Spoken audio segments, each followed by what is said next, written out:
আসসালামু আলাইকুম guys, welcome to my video.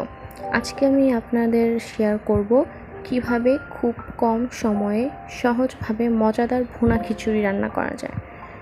ভুনা খিচুড়ি কম বেশি অনেকেরই প্রায় পছন্দ। তো চলুন বন্ধুরা, আজকে দেরি না করে ভিডিওটি শুরু করা যাক। প্রথমে আমি চুলায় একটি পাতিল বসিয়ে তার মধ্যে সয়াবিন তেল দিয়ে দিচ্ছি। এবার আমি আলু ভাজার জন্য তেলে একটু পরিমাণের হলুদ গুঁড়ো এবং সামান্য পরিমাণের লবণ দিয়ে দিচ্ছি। এবার আমি ভালোভাবে মিক্সড করে নিচ্ছি। আপনারা চাইলে শুধু লবণ দিয়ে আলুগুলোকে ভাজতে পারেন, অথবা লবণ বা মশলা ছাড়া শুধু তেল দিয়ে আলুগুলোকে ভাজতে পারেন। তো এই পর্যায়ে আমি একে একে আলুগুলো দিয়ে দিচ্ছি।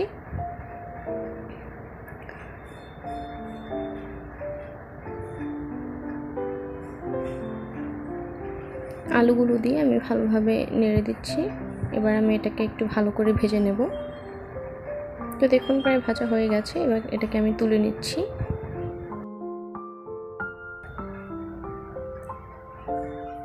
আমি এক এক করে সবগুলো আলু তেল থেকে তুলে নিয়েছি। এবার এর মধ্যে আমি রসুন কুচি দিয়ে দিচ্ছি। রসুন কুচিটাকে ভালো করে ভেজে নিচ্ছি। এবার এর মধ্যে দিয়ে দেব 3 টুকরা তেজপাতা ও রসুনটাকে ভালো করে তেলের সাথে ভেজে নিতে হবে।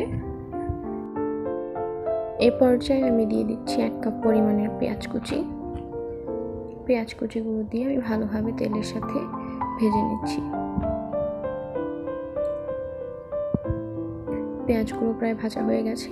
এবার আমি এর মধ্যে দিয়ে দিচ্ছি 1 চামচ পরিমাণ আদা বাটা এবং 1 চামচ পরিমাণের রসুন বাটা। আমি আদা ও রসুনটাকে ভালোভাবে পেঁয়াজের সাথে ভেজে নিচ্ছি। এই পর্যায়ে আমি 1 কাপ পরিমাণের পানি অ্যাড করছি।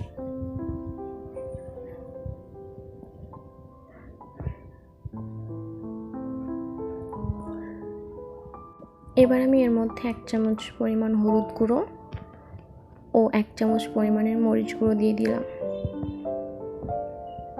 এবার আমি স্বাদ মতো লবণ দিয়ে দিচ্ছি। লবণটা আপনারা নিজেদের টেস্ট অনুযায়ী ব্যবহার করবেন। আমি ভালোভাবে মিক্সড করে নিচ্ছি সবগুলো একসাথে। দেখুন মশলাগুলো প্রায় মিক্সড করা হয়ে গেছে এবং অনেকটা তেলও উঠে এসেছে। তো এর মধ্যে এবার আমি আগে থেকে ধুয়ে রাখা চাল ও ডাল দিয়ে দিচ্ছি। চাল ও ডালগুলো দিয়ে ভালোভাবে মশলার সাথে মিশিয়ে নিচ্ছি।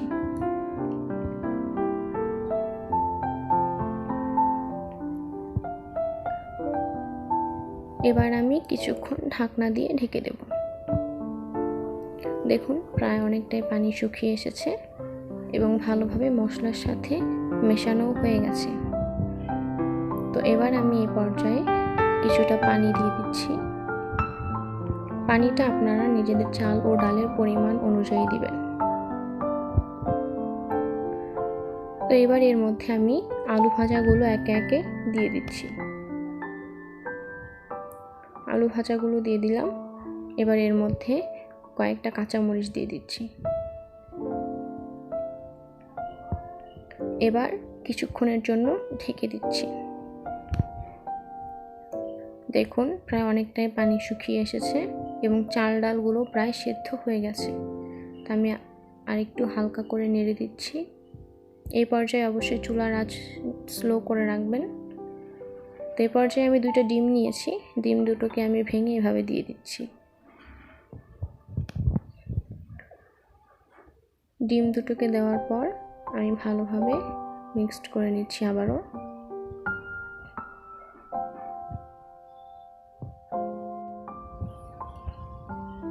তো ভালো করে মিক্সড করে নেওয়া হয়ে গেলে এবার আমি আবারও এটাকে ঢেকে দিচ্ছি। দেখুন এই পর্যায়ে প্রায় কিন্তু পানি একদমই শুকিয়ে গেছে। আমি আবারও ভালো করে নেড়ে দিচ্ছি। খিচুড়িটা কিন্তু প্রায় হয়ে গেছে। তো এই ছিল আমার আজকের ভিডিওটি কেমন লাগলো অবশ্যই কমেন্টের মাধ্যমে জানাবেন এবং আমার চ্যানেলটি অবশ্যই সাবস্ক্রাইব করে দেবেন যাতে আমি কোনো ভিডিও আপলোড করলে তার নোটিফিকেশন সবার আগে আপনার কাছে পৌঁছে যায়।